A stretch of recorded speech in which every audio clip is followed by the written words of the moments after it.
Welcome to the weekly Metals, Money, and Markets update for Friday, December 30th of 2016, hosted by Mickey Fulp, the Mercenary Geologist. And for miningclips.com, I'm Erick Bertsch. Hi, Mickey. Hello, Eric. Well, it's the last trading day of 2016, and it was a wild year for the markets as metals bounced off their lows as well.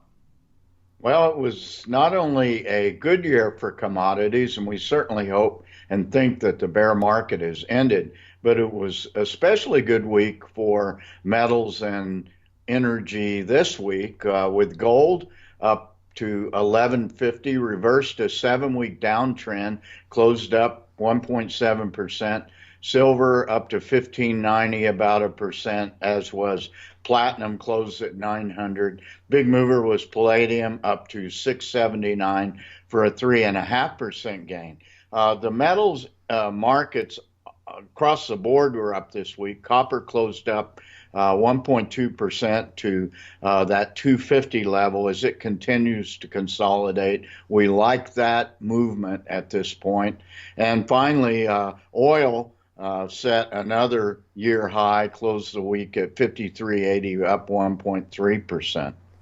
And just looking at a year-over-year change, if we just take gold and oil, gold was up about 9% year-over-year, and crude bouncing off its crash lows, up about 45%. So certainly a very strong year for those two commodities.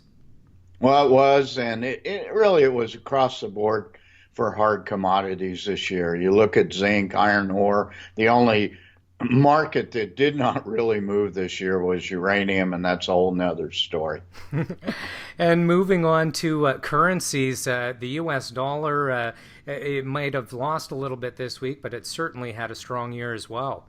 Well, the U.S. dollar had a very good year. It was off a little bit this week, 3 days flat, 2 days down, closed the week at 102.35. But we haven't seen these sorts of values for 14 years. Euro, pardon me, was up concomitantly, closed the week at 105 for a 0.8% gain, as did the loonie, closed the week at 0.7448 for a 0.8% gain. And in markets this year, we flirted with Dow 20,000. Didn't quite get there, but we got close a couple of times. And it was truly a great year for the markets.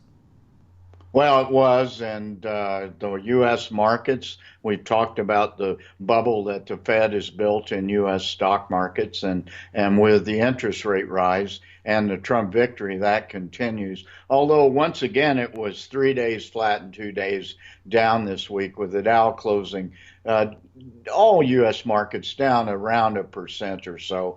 Dow down 0.9% to 19,763. S&P 500 closed at 2239, and finally Nasdaq closed the year at 5383. So these are all yearly highs. They weren't daily or weekly highs, but certainly a very good year for U.S. markets. Certainly, and intraday, I saw a stat that the Dow year over year is up about 13%, and the S&P about 10%. So strong performance. Another strong performer was the venture market this year. Well, the venture exchange finally reversed a 5-year bear market. No surprise there with the 5-year bear market for commodities ending.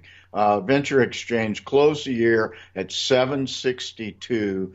That's a 46% gain for the year and almost a 5% gain for the week. And we told people what's going to happen this week, that post the tax loss selling, which reached its peak on the 20th. It's just been up and up and up for the venture exchange. I was watching it today, and on about a 15-minute basis, it was upticking. So it should uptick for the first couple of days of 2017. So you still got a couple of days to maybe take some profits from those tax loss buys you made on the 20th December. Well, you certainly advised our listeners last week to watch out for it, and it was great advice. Mickey, it's been a wonderful year, and looking forward to 2017 and to following the markets along with you. Well, I look forward to it, Eric, and we are optimistic that we are in an incipient bull market for commodities, and that will translate directly to the Toronto Venture Exchange. So we very much look forward to 2017.